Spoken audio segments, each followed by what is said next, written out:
Olá, sejam todos muito bem-vindos a esse meu primeiro vídeo aqui no meu canal do YouTube. É uma mini aula preparada com muito carinho, um pouco do que a gente coloca nos nossos módulos da minha mentoria. Bom, vamos lá. É óbvio que por ser um primeiro vídeo, a gente vai ver aqui uma série de ajustes, gafes e gaguejos, não tem problema.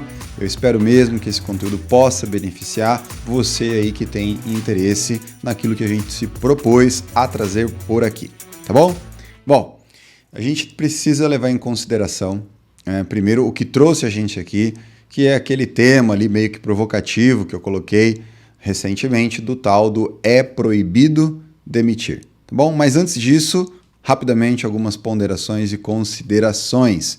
Nós vamos, sim, navegar por um aspecto seletista de contrato de trabalho. Isso não significa que você não pode também se beneficiar com esse conceito, com esse pensamento, para os outros tipos de contrato evidentes aí que existem, como terceirizados, como serviços autônomos, né? Como o PJ e assim por diante. Então, fica aqui comigo você também. Para você, segunda consideração, que ainda fala ou pensa, isso então ainda assim não é para mim. Veja, eu tenho certeza absoluta que em alguma fase da sua vida você estará diante ou já esteve diante daquela fato de ser contratado ou ser o contratante. Então, de algum modo, isso também serve para você aqui, mesmo que essa não seja hoje a sua atual fase, beleza? Terceira consideração, nós não vamos falar propriamente daquela decisão que está por vir ou não, né, da demissão sem justa causa, da proibição da sem justa causa. O STF está por trazer essa decisão, talvez aí nesse primeiro semestre, mas a gente não vai falar especificamente disso. No entanto, que caso isso aconteça, eu garanto para vocês, esse tema será mais útil do que nunca.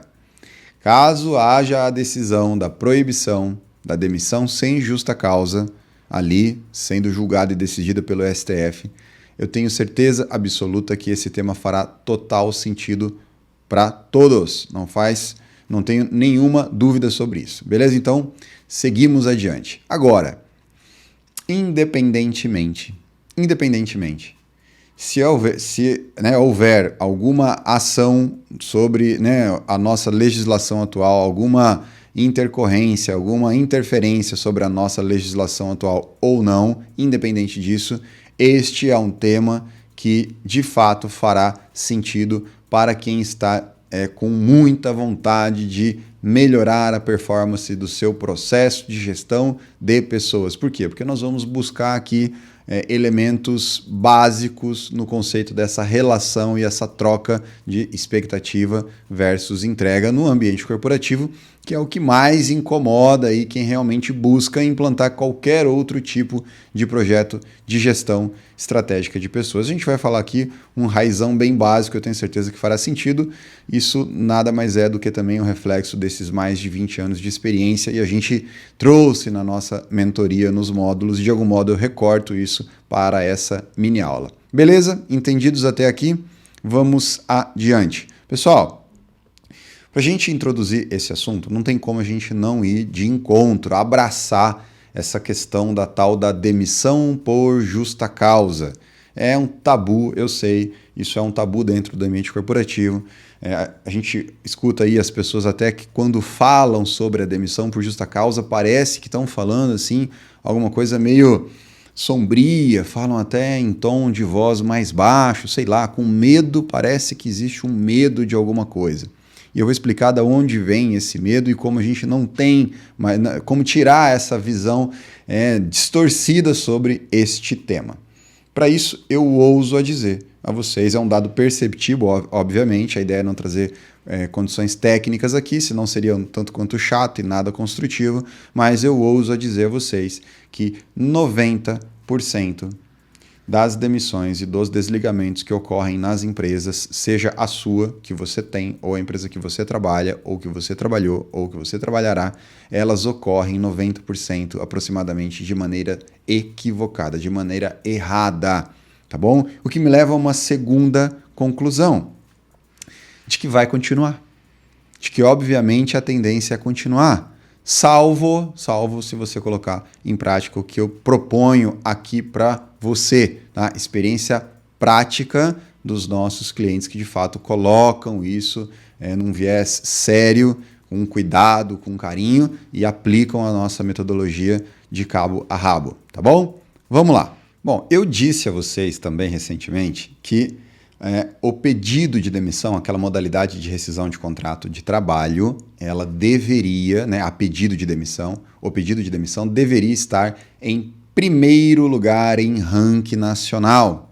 Bom, fato é que não é. E que de algum modo, eu já sei também que aqui no nosso, quem está aqui comigo até agora, talvez esteja torcendo o nariz para esse assunto.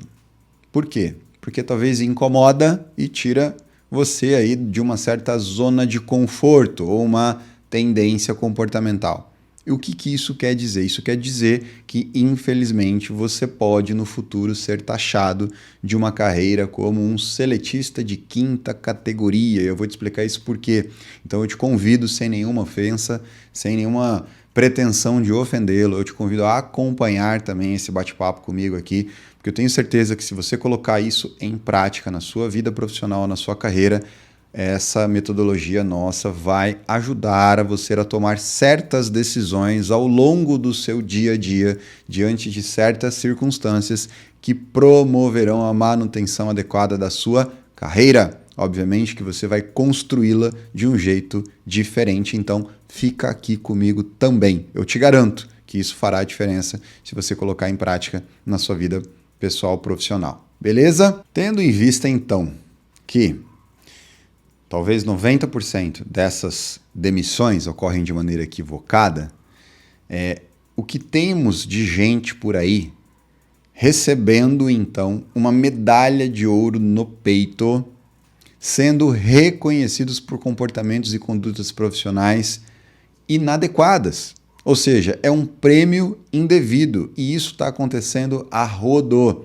Eu vou explicar o porquê. A ideia é que a gente faça uma desconstrução, a gente vai virar do avesso essa questão da demissão por justa causa, para que a gente entenda então o que tem por trás aqui da nossa metodologia, mudando esse viés, esse pensamento sobre o tema. Portanto, então eu começo dizendo que a demissão por justa causa deveria estar em segundo lugar em ranking nacional. Segundo por quê? Porque primeiro é o pedido de demissão, como eu disse há pouco.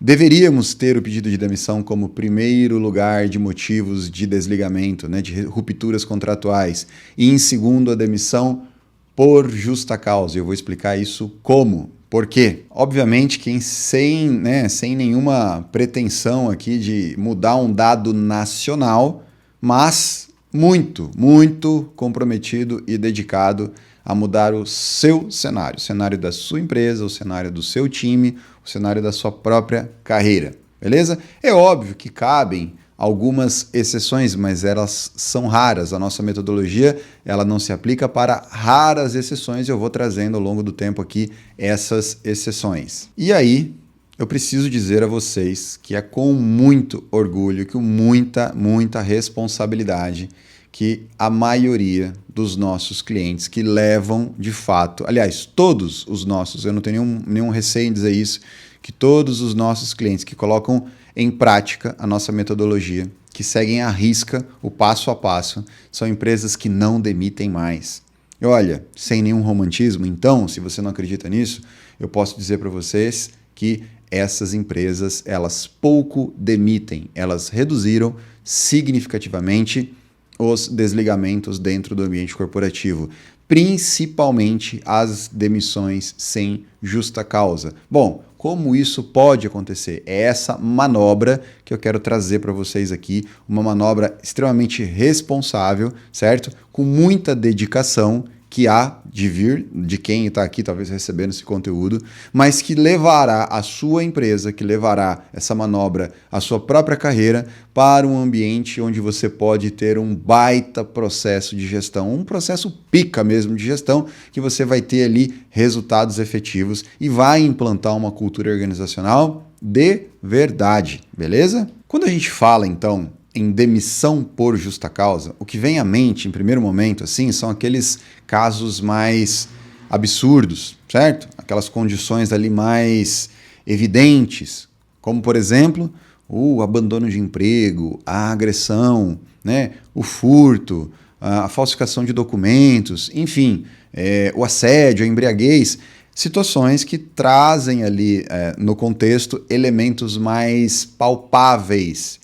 E não é isso que nós vamos tratar aqui, até porque esses motivos têm evidências próprias muito próximas ali da prova, né? Então não é esse contexto aqui que a gente vai trazer, porque aí não teria novidade alguma, não teria um ensinamento completo algum sobre essa inversão de conceito da demissão por justa causa, tá bom?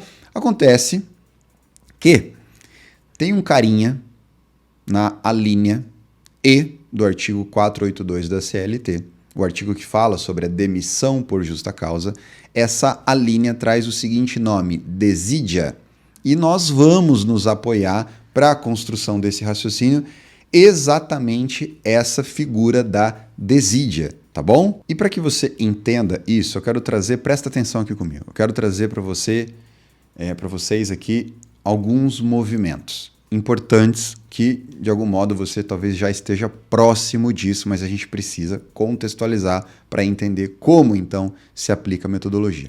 Olha lá, de um lado, a gente tem a empresa que na maioria das vezes, e convenhamos, vamos abrir um paralelo aqui bem rapidinho, bem real, tá? Papo reto mesmo. A maioria dos desligamentos sem justas causas, ou seja, as demissões, as rescisões sem justas causas, elas são, em sua grande maioria, oriundas da ausência de um comportamento e uma conduta profissional adequada. Ou seja, eu posso dizer que a maioria das demissões sem justas causas, de fato, elas partem, né? Elas surgem de uma estrutura comportamental e não necessariamente técnica. Até porque as habilidades técnicas, as competências técnicas necessárias para executar determinada função, elas são treináveis. De algum modo a gente pode capacitar. Se há um desarranjo, um desajuste entre a habilidade técnica daquele indivíduo para determinada função, aparece um elemento no meio que se chama ou a experiência que deveria ter sido exigida, ou até mesmo a capacitação, uma reciclagem através de treinamento. Ora, tendo em vista que a técnica ela é treinável, o que nos resta até impedir a própria evolução da técnica está no comportamento. E este é o principal elemento que leva a uma empresa a gerar a demissão, as rescisões sem justas causas. Bom, exceto aqueles comportamentos, aquelas atitudes tão evidentes que a gente trouxe há pouco tempo, essas baseadas aí que a gente vai explorar um pouco sobre a desídia, não vou ir para termos técnicos para ficar mais fácil, para ficar mais contextualizado, mas é através da estrutura comportamental, da falta de vontade, da negligência, da imaturidade, da transferência, né, de problemas pessoais para o ambiente corporativo. Tudo isso corrobora a um acúmulo de motivos para que aquela empresa faça o desligamento. Acontece que, aí presta atenção nesse movimento, a empresa tem a opção, na verdade, ela prefere, ou melhor ainda dizendo, ela aceita remunerar, ou seja, indenizar aquele indivíduo que será desligado, ela prefere remunerar em um maior valor, optando por não revelar esses motivos. É óbvio que existem motivos padrões, não tem mesmo? A gente sabe muito bem que a maioria das justificativas numa demissão sem justa causa, elas são ali meio que uma coisa já pré-pensada, quem demite já sabe disso e quem é demitido também já sabe disso, que é aquela velha, né, salvo raras exceções, aquela velha desculpa de que a empresa está passando por um processo de reestruturação, né, uma redução de custos, nós temos outras prioridades por agora, outras pessoas assumirão essa tarefa dentro do nosso time, tarefa que você faz, nós vamos, né, de algum modo, colocar elas disponíveis aí, aliás, colocar elas sobre responsabilidade de outras pessoas já ativas, enfim, vai inventando ali um cenário que justifique aquele desligamento, mas a gente sabe muito bem que, na verdade, ali nada mais é do que um passar de pano, porque já que foi definido, aquela demissão, aquele desligamento daquele colaborador, daquela colaboradora, muito provável que por trás exista N motivos comportamentais e de conduta profissional, certo? É isso que acontece na grande maioria dos casos. Até porque, obviamente, que se houvessem, né, o interesse de revelar os motivos da demissão para aquele indivíduo, aparece aí, parece que surge uma paradinha que se chama motivos para ser demitido, e ali ele revelaria. Mas a empresa, nesse caso, opta em não revelar, e aí ela prefere, então, pagar por isso, que é um título de indenização. Parece que surge esse elemento aí da indenização, e agora a gente já começa a ter oportunidade de olhar para o outro lado, já o lado do colaborador, que talvez ali ou descontente, ou sem uma própria automotivação, ou não tanto comprometido com aquela função que lhe foi dada, e aí N motivos internos e talvez, né, vários deles externos, e próprio ali do indivíduo, do colaborador, ele aparentemente ali, sabe, naquele momento da rescisão, mesmo que ele tenha, para ele, seja relevante aquela relação de contrato de trabalho, para ele, aquele momento do desligamento, uma vez que ele será indenizado, ou seja, uma vez que não foi revelado para ele os reais motivos, então cabe aqui um título de indenização, ele sai um pouquinho com um sentimento, mesmo que temporário, pouco duradouro, ele sai com um sentimento de uma certa vitória, como se ele tivesse ganho algo a mais. E esse algo a mais, a gente, né, sabe muito bem quais são os nomes, que são ali as verbas trabalhistas. Lembrando, quando existe uma demissão sem justa causa, só para a gente equalizar aqui. Uma demissão por justa causa. Sem justa causa, perdão, uma demissão sem justa causa revela ali para aquele indivíduo verbas trabalhistas em um valor maior do que aparece no pedido de demissão e maior ainda do que apareceria numa demissão por justa causa. Beleza? Vamos só equalizar isso. Bom, aquele indivíduo que de algum modo não para ele não foi revelado os reais motivos, então para ele ali aquela demissão sem justa causa vem como um título de meio que um presente. Olha, tô te demitindo aqui, não era bem isso, né? Não vou revelar exato aqui os motivos, ou vou trazer outras justificativas para o seu desligamento, mas por isso mesmo está aqui as suas verbas rescisórias, que a gente vai chamar aqui de aviso prévio indenizado, de multa do fundo de garantia, liberação do seguro-desemprego e algumas outras que aparecem aí com essa perspectiva de indenização. Perceberam os dois movimentos? Empresa que, por algum motivo, opta em não revelar os motivos reais do desligamento e aí aceita pagar mais por isso, ela vai lá e compra, certo? Ela compra a demissão sem justa causa. E traduzindo aqui já para você entender o que de fato ela está comprando uma medalhinha de ouro para colocar como uma certa desculpa no peito daquele colaborador que ao longo do seu contrato de trabalho trouxe vários elementos que não seriam efetivamente aceitos, conduta comportamental, né, profissional, que não são esperados, pelo contrário, eles são ali reprovados pelo ambiente corporativo, mas uma vez que eu não revelo, uma vez que eu não trago isso à tona, de algum modo eu preciso suprir isso indenizando aquele colaborador que vai sair em algum momento ali, mesmo que pouco duradouro, com uma sensaçãozinha de vitória, e ali por trás aparece um prêmio indevido a comportamentos e condutas profissionais inadequadas. Entendido esse movimento por agora? Então tá bom, olha só. O que acontece então quando aquela empresa, aquele líder, né, aquele responsável por aqueles colaboradores, por aqueles, né, profissionais ali, trazem à tona os reais motivos para alcançar um desligamento, os reais motivos que levarão ao desligamento? Ora, é óbvio, e o óbvio, obviamente, precisa ser dito. E eu vou dizer a vocês, aparece uma justificativa para o desligamento. Nada mais do que justos motivos para uma demissão. Henrique, o que isso quer dizer? Depois a gente vai explicar em algum momento tecnicamente sobre a desídia. Mas é aí que mora uma construção, certo? Uma construção de reais motivos de acordo com o comportamento e a conduta profissional, muito resumida aqui, mas que por trás dela é tudo isso aí que você está pensando mesmo em relação a talvez à sua própria carreira, mas principalmente quem está liderando algum corpo de pessoas ali, que está liderando, gerenciando pessoas no seu ambiente profissional, beleza? Então tá jóia. Entendido isso, a gente vai falar aqui sobre, eu vou trazer para vocês as 3 fases que a gente mais trabalha. Pega um papel, pega uma caneta, anota isso aí em algum lugar, um bloco de notas, não importa. Grava. Anota isso. As 3 fases que a gente mais trabalha nos nossos módulos da mentoria. E aqui vai vir de lambuja para você nessa mini aula.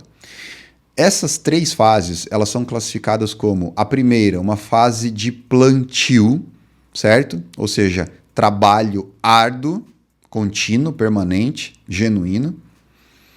E a segunda e a terceira é como se fosse uma colheita, ou melhor dizendo, é um surgimento, elas aparecem. A segunda fase aparece, a terceira também aparece, mas elas só aparecem se a primeira for muito bem implantada. E aí o erro que eu encontro, aí, pelo menos nesse tempo de experiência que a gente tem no mercado, é uma inversão, certo? Existe uma negligência nessa primeira fase, uma expectativa da segunda e aí uma imposição equivocada da terceira fase. Eu vou trazer para vocês essas 3 bem detalhado. Vem comigo. Vamos lá. A primeira fase, ela é a criar oportunidades sempre. Criar oportunidades sempre. A empresa que, de algum modo, cria oportunidade constantemente, ela permite que a segunda e a terceira fase floresçam, certo? Mesmo que num tom aí parece que positivo, mas ela aparece. E para a gestão isso é extremamente positivo. Bom, a empresa que não deixa claro a sua expectativa em relação à entrega, ela é uma empresa que está aí, né, como dito já anteriormente, fadada à fadiga constante no processo de gestão de pessoas. Pouco importa o seu tamanho, pouco importa aí a sua estrutura, o time que você lidera ou a sua própria carreira. Aquilo que não está claro, certo? Em relação à expectativa e à entrega, obviamente que terá problemas permanentes. E como então construir essa informação da expectativa versus a entrega? Começa no processo seletivo, tá bom? Vou cavucar um pouquinho mais. Ali no anúncio da vaga, dá para apertar um pouquinho mais. A gente poderia investigar, inclusive, o mapeamento das vagas e das funções necessárias para aquele negócio. A gente não precisa ter esse grau, esse nível de profundidade, tá? Eu tenho certeza que se a gente olhar para o processo seletivo, a partir de então, a gente vai contribuir muito para vocês aqui.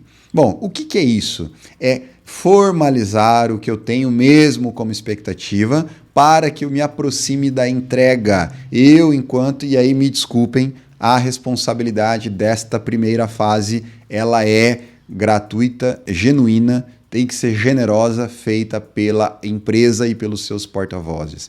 É responsabilidade do empregador, é responsabilidade do líder, é responsabilidade do encarregado pelo processo seletivo em conjunto com o líder da área a criar essa comunicação clara e objetiva desde o anúncio da vaga. Principalmente, então, no processo seletivo, e eu vou te explicar exemplos práticos disso. Antes disso, eu queria só trazer para vocês aqui uma explicação rápida. Para quem pensou que a gente ia tratar a demissão em si, está pensando errado. Tá? O problema não está, de fato, no desligamento, nas decisões do desligamento. O problema começa lá atrás. O problema está lá no processo seletivo de fato. O problema está lá no processo de recrutamento e seleção, onde você decide por aquele candidato, como você chama aquele potencial candidato a entrar dentro da sua empresa. Quais foram as informações que foram passadas para ele desde o processo seletivo? Exemplo prático, tá? Que é comum a gente encontrar por aí. Vou dar um exemplo e você pulveriza isso para a tua realidade. Uma empresa que precisa contratar um determinado profissional para ocupar uma determinada função, na qual aquela função exige obrigatoriamente a disponibilidade de viagem, tá bom? Essa é uma condição contratual. Veja, eu não enxergo hoje as empresas formalizando isso. Elas colocam isso como uma condicional falada na entrevista apenas. E olha que problema. Eu já falei isso para vocês anteriormente. Uma empresa que não fala está enrolada. Uma empresa não fala, uma empresa escreve. O criar oportunidades é estar atento a tudo aquilo que ameaça essa relação expectativa versus entrega. Ora, se é uma condição de ocupar a função na qual está sendo oportunizada a vaga, a viagem ou a disponibilidade para a viagem, a gente sabe muito bem o que acontece depois.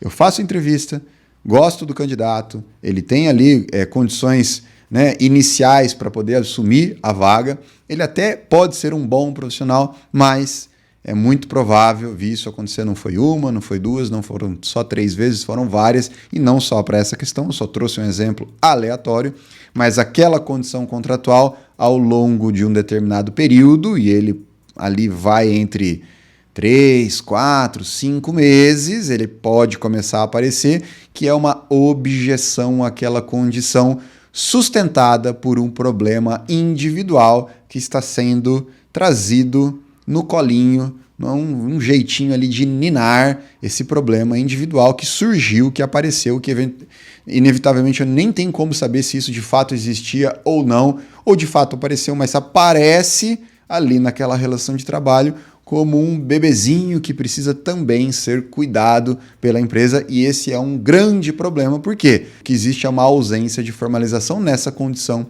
contratual. Se você coloca como uma condição contratual ocupar um cargo que precisa de viajar, quando aquele indivíduo, aquela colaboradora trouxer um argumento, por exemplo, sabe o que é? A minha avó veio morar comigo.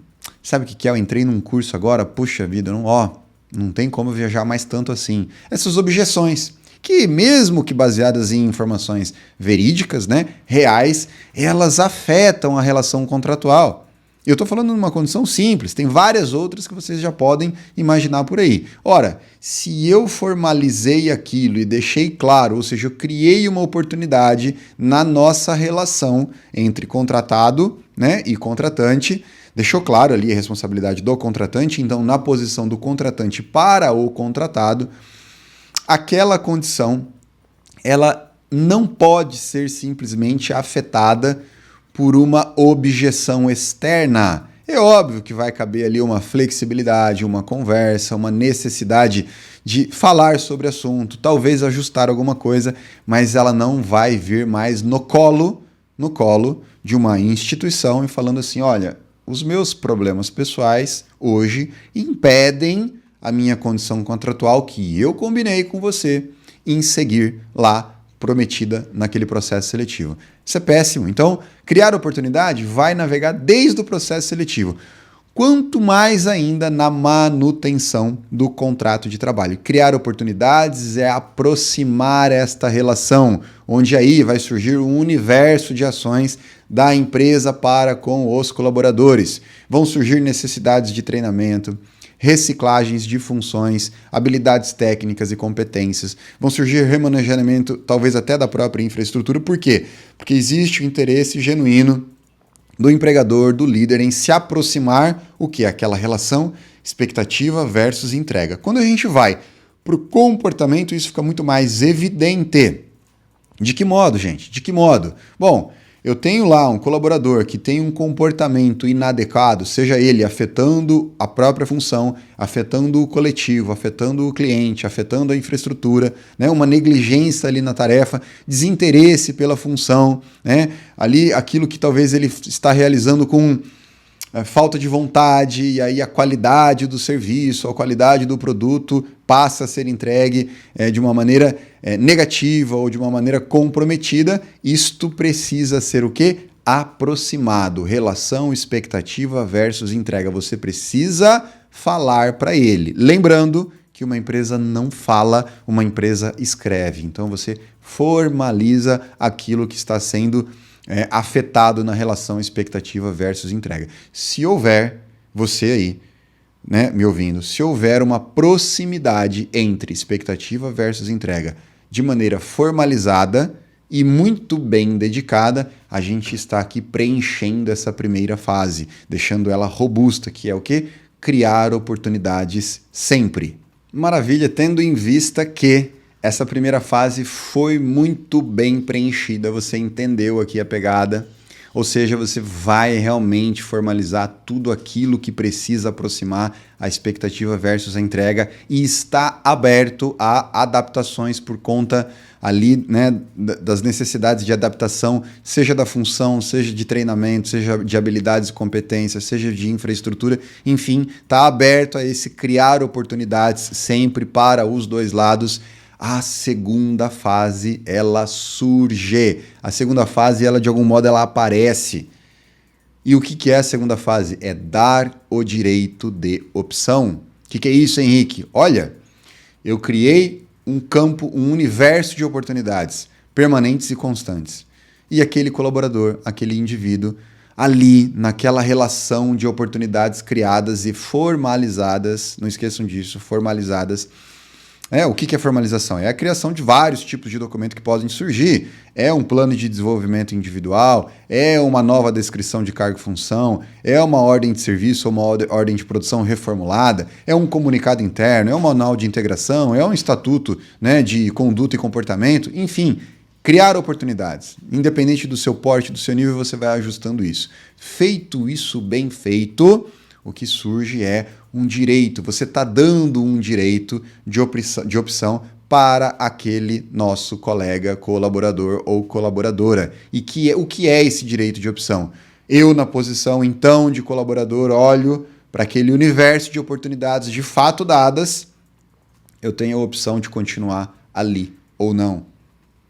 Eu vou optar em estar naquela empresa ou não. E uma vez que eu opto em dar continuidade, obviamente que vão surgindo ali para mim o quê? Uma série de outras oportunidades. Por quê? Porque o meu primeiro passo, a primeira fase é sempre, é permanente, é constante. Então aquele indivíduo que opta em continuar, é óbvio que ali vai aparecendo, né? Vai aparecendo ali um desafio novo, uma oportunidade nova, talvez uma posição nova, talvez uma nova remuneração, e vão construindo ali o universo. Isso pode acontecer até fora dali, né? Pode aparecer até uma outra oportunidade fora, pelo efeito ser tão bom, essa oportunidade pode vir também de algo externo, um bom cliente, um bom fornecedor, não sei.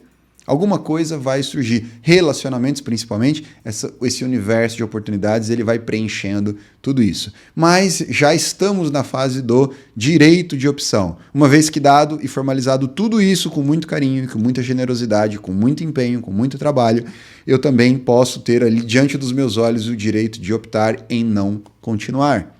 Isso não é demérito, não é sinônimo, não é sinal de demérito, de deboche, né? De fraqueza. Pelo contrário, é mais fácil encontrar um elemento da nobreza naquele indivíduo que realmente vai falar assim, não quero, obrigado. Ele talvez não manifeste dessa maneira, talvez ele não fale o obrigado, talvez ele não reconheça, pelo contrário, talvez ele saia até xingando, questionando, né? Colocando em prova ali, não, vou sair mesmo. Mas olha, percebe esse movimento? Eu vou sair mesmo, isso aqui não é para mim, mesmo que seja num tom negativo, e ainda assim existe um elemento de verdade, é uma verdade que está prevalecendo, ele não está fazendo o que a grande maioria faz, que é cavar a sua própria demissão para receber uma medalha de ouro ou de honra ao mérito, por comportamentos inadequados. Presta atenção nisso, vamos começar a encaixar as peças. Primeiro passo, criar oportunidades. Segundo, surge. Tem gente que está pulando a primeira etapa. Tá? Então, quando surge naturalmente o direito de opção, aquele colaborador ele não vai, presta atenção, feito a primeira fase bem feita, ele não vai cavar a sua própria demissão, porque não lhe resta isso. O que ele vai fazer é o quê? Ter o direito de opção. Ou ele continua dentro daquele cenário e uma vez que o critério de criar oportunidades ele está francamente, permanentemente aberto, ou seja, a gente está atento a criar as oportunidades, essa segunda fase vem como uma solução para aquele indivíduo que talvez não queira continuar. certo? Então ele vai lá e faz o quê? Ele pede para sair. De maneira, mesmo que não se manifeste, mas de maneira honesta, minimamente verdadeira. Esse cara pode bater, quem já passou por isso sabe o que eu estou falando, mesmo que descontente com alguma coisa interna dentro da empresa, com alguma condição que foi lhe dada, talvez ali lhe incomodou, mas ele sai com uma possibilidade sutil de bater no peito, não, estou pedindo para sair. E lembrando, isso não é demérito de ninguém, para ninguém. É uma dose mínima, pelo menos, de honestidade, de sabedoria, de olhar para aquilo e não transferir essas frustrações pessoais, né, todos os dilemas pessoais para uma empresa e fala assim, então me manda embora. Essa reação de estar contente com uma indenização e sabendo que comportamentos inadequados e indevidos foram preenchidos ao longo do ambiente de trabalho, isso é para gente frouxar, isso é para seletista de quinta categoria, isso é quem escolhe, e aí infelizmente vem o elemento da ausência da maturidade, por isso que a gente já trabalhou aqui rapidamente em algum vídeo, que a empresa que não que não nutrir ações práticas para desenvolver essa força da personalidade, uma estrutura de pessoas mais responsáveis, é uma empresa fadada ao fracasso ou minimamente a fadigas constantes no processo de gestão. Eu já falei isso aqui antes, vou repetir. Você precisa colocar ações práticas que desenvolvam a estrutura. E olha, essa primeira fase, que é o criar oportunidades, é o principal caminho para você fazer isso. Você documentar, você formalizar que aquele comportamento inadequado leva a consequências, aparece aí a terceira fase, que é apresentar e aplicar as consequências. Onde, uma vez que foi bem alinhado a criação de oportunidades, foi dado o direito de opção, continuo, não continuo, certo? Continuo ou não continuo? Continuo, o universo aparece ali em várias situações, uma série de variáveis. Segundo, não continuo, peço para sair, pedido de demissão. Lembrando, hein? Primeiro motivo que deveria estar no ranking, né? Em primeiro lugar no ranking nacional, pedido de demissão. Uma vez que a gente segue essa regra aqui. E aí, o que acontece? Blum! Apresenta-se se uma vez não houve mudança comportamental e não apareceu ali, aquele indivíduo não pediu demissão, certo? Ele não cavou a sua própria demissão, até porque se ele tentar cavar a sua própria demissão, você vai falar para ele o seguinte, meu amigo, minha amiga, eu não quero demiti-lo, pelo contrário, meu desempenho aqui é criar oportunidades, deixar claro a expectativa versus a entrega e que essa habilidade precisa ser trabalhada, eu vou te dar o tempo compatível a isso, esse comportamento é inaceitável, vamos ajustar, é negligente a empresa e o líder que não comunica o empregado, o colaborador, ali aquele liderado sobre essas mudanças necessárias, principalmente nos quesitos comportamentais, e que, olha, um quesito comportamental mal trabalhado, né, ele afoga em algum momento a habilidade técnica do profissional, independente da sua posição. Comportamentos precisam prevalecer em relação à técnica. Por quê? Uma vez que eu tenho mais energia, mais dedicação, mais vontade, mais interesse, mais generosidade naquela entrega, aquela tarefa técnica, a tendência dela é que ela seja executada numa melhor performance, beleza? Mas vamos seguir o raciocínio. O colaborador que não optou pelo direito de ficar diante das oportunidades criadas, da relação expectativa versus entregas apresentadas formalmente. Aquele que também não optou, então esse indivíduo, a pedir para sair, será apresentado para ele e aplicado as consequências, que é o quê? Uma junção que já está pronto, presta atenção, já está pronto, já estará pronto, um dossiê riquíssimo que trará justificativas para o teu desligamento. Bum! Demissão por justa causa. É uma maneira muito mais simples de entender olhando para a desídia. O que acontece? Sabe por que a maioria não faz a demissão por justa causa? Porque a hora que talvez vai consultar um advogado, esse papo também é para você, tá? Advogado, fiscal do Ministério do Trabalho, sindicalista, né? É para a patota toda. A hora que esse líder, essa empresa vai consultar um advogado, um contador, a primeira ação do advogado ou do contador, e eu não estou criticando ela, mas é por medo.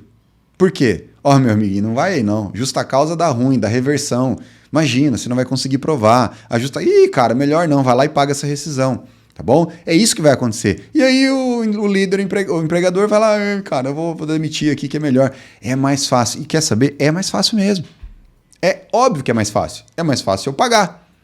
E aqui eu quero trazer para vocês que a justificativa dessa metodologia não é, de fato, fazer uma redução financeira com os custos da demissão sem justa causa. Não, esse é uma consequência. Haverá uma redução, uma vez que você aplica essa metodologia das 3 fases. Mas o pior de tudo não é o custo com rescisão, é esse câncer que você está alimentando na cultura organizacional. É um câncer que você está cuidando dele, você está nutrindo ele, você está fortalecendo essa mutação de células que você fica sempre confuso. Ou seja, você enquanto líder, você enquanto responsável, você enquanto empregador, você está pulando a primeira etapa, não está entendendo a segunda, vai ser muita sorte sua se a segunda acontecer, que é dar o direito de opção, a pessoa ficar ou não, e quando ela opta pelo não, ela pede demissão, é por sorte que talvez isso aconteça, e aí você agradece, né? Você olha para o céu e fala, meu Deus, obrigado, graças a Deus, esse cara ou essa colega aqui está pedindo desligamento quando ele não cava. Por quê? Porque ele só vai cavar se você não fizer a primeira fase. Agora, processo mesmo resolutivo, que vai trazer resultado para você e que de algum modo é a essência da nossa metodologia, não é apenas a redução dos custos com rescisão da demissão sem justa causa. Pelo contrário, é limpar esse câncer da cultura organizacional. E aí aparecem aí nesse meio tempo aí os RHs da vida, as consultorias da vida, né? Esses programas maravilhosos de gestão de pessoas falando sobre atração, retenção de talentos, falando sobre uma cultura organizacional. Para tudo. Se você não cuidar dessa base, o resto é balela, tá bom? Pessoal, lembrando, para finalizar, primeira fase, cria oportunidades sempre, isso começa lá atrás. Segundo, vai aparecer, vai surgir o direito de opção em continuar ou não para aquele indivíduo. Quando ele continua, a oportunidade permanece. Quando ele não continua, ele simplesmente, o que lhe resta é um pedido de demissão, e isso é maravilhoso para todos os lados. O indivíduo sai de lá com um sentimento de minimamente sendo honesto e verdadeiro, mesmo que ele reclame. E terceira fase, apresente e aplique as consequências. Você terá uma demissão por justa causa, consequentemente, mas mais do que isso, e olha só, a grande maioria não chega na terceira fase. A grande maioria para na segunda. Qual o nosso principal critério? Aquilo que eu falei lá atrás. É a primeira fase? Esforço genuíno e permanente na primeira fase. Cria oportunidades. Você quer ser líder de verdade? Você quer ter uma empresa com uma cultura organizacional de verdade? Sem essa balela toda aí que está todo mundo falando, ou pelo menos uma grande maioria falando? Segue esses 3 passos, tá? Bom, convido você a, de algum modo, se tiver interesse em conhecer mais sobre a nossa mentoria, em algum lugar aqui eu vou disponibilizar o link e também espero vê-los aí talvez no próximo vídeo. Não sei qual vai ser o tema, quero interagir com vocês, espero receber de vocês um feedback sobre esse nosso conteúdo. Fique à vontade, um grande abraço, a gente se vê em breve.